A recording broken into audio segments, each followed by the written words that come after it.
ముస్లింలా convert అయ్యి మళ్ళీ మా ఆయనకి ఇట్లా అది చాలా వర్స్ట్ థింగ్ అనమాట. అట్లా చేయకూడదు. నిజంగానే తను ఇలా అనుంటే విత్ ప్రూఫ్స్తో బయటకు వస్తే తను కూడా శిక్ష పడాలని నేను కోరుకుంటున్నాను. ఎందుకంటే అబ్బాయి అని కాదు, అమ్మాయి అని కాదు, ఎవరు తప్పు చేసా వాళ్ళకి ఖచ్చితంగా శిక్ష పడాలి. కానీ ఇలాంటి చాలా జరుగుతున్నాయి, రాజధాని కానీ ఇలాంటి చాలా ఇండస్ట్రీలో చాలా జరుగుతున్నాయి. ఎలాంటి చట్టం తీసుకురావాలనుకుంటున్నారు ఇండస్ట్రీ పరంగా? చట్టాల గురించి మీకు ఇందాకనే చెప్పిన ఏదైనా ఒక స్ట్రాంగ్గా ఉండాలి. ఏదైనా మా కమిటీ ఉంది కదా, ఇలాంటి ఇండస్ట్రీలో ఎక్కువ జరుగుతున్నాయని చెప్పి వినపడుతుంది కదా. మా కమిటీ ఏమంటారంటే ఒక ఇండస్ట్రీలో ఎలాంటి రూల్స్ రావాలి వీటిని అరికట్టడానికి అనుకుంటున్నారు?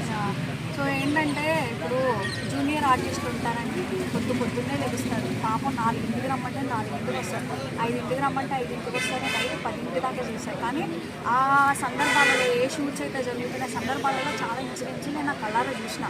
నేను చూసా పాపం వాళ్ళకి సెక్యూరిటీ కూడా ఉండదు తెలుసా, గాలికి వదిలేస్తారు తీసుకోపోయి. సో వాళ్ళని కొంచెం పట్టించుకోవాలా, అలాంటి ఇన్సిడెంట్స్ కాకుండా కొంచెం తగ్గేలా చూసుకోవాలి. అండ్ ఏంటంటే మోర్ ఓవర్ కమిట్మెంట్స్ అనేవి చాలామందికి ఐడియా ఉంటుంది, తెలుసు.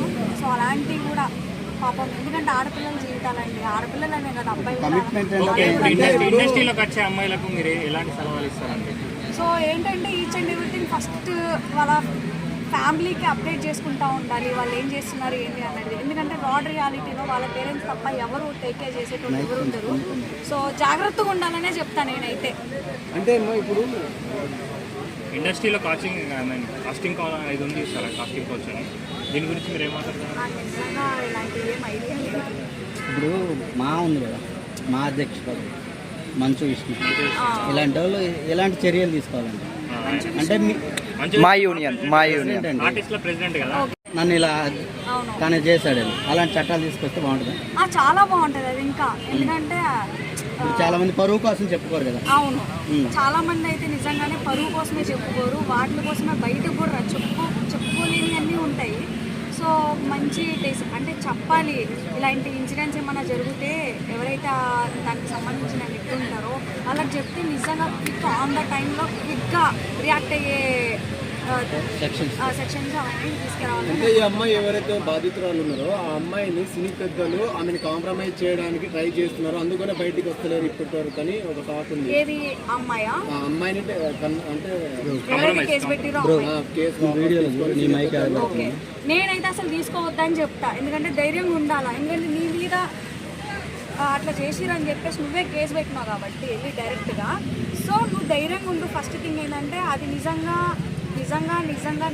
అదే నిజంగా జరిగింది అని అంటే అబద్ధం ఎప్పుడు ఇదైపోతుంది. అబద్ధం అనేది ఎప్పటికైనా ఇదవుతుంది, నిజం అనేది ఎప్పటికీ ఎలా ఉంటుంది కాబట్టి. సో నువ్వు ధైర్యంగా ఉండాలని నేను చెప్తాను. బోఫస్ అస్సలు తీసుకోవద్దని చెప్తాను. తప్పు నీ మీద లేదు అనేది నువ్వు ప్రూవ్ చేసుకోవాలి. కమిట్ కాకముందు కెమెరా ముందు మీడియా ముందు వచ్చి చెప్పింటే బాగుంది.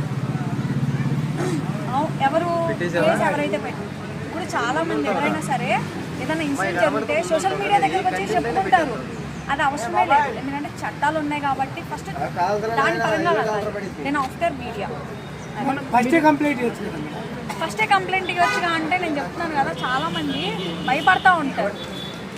ఎక్కడ పరువు పోయిద్ది, పేరెంట్స్ అది ఇది అన్నీ ఉంటాయి, అన్నీ చూసుకోవాలి.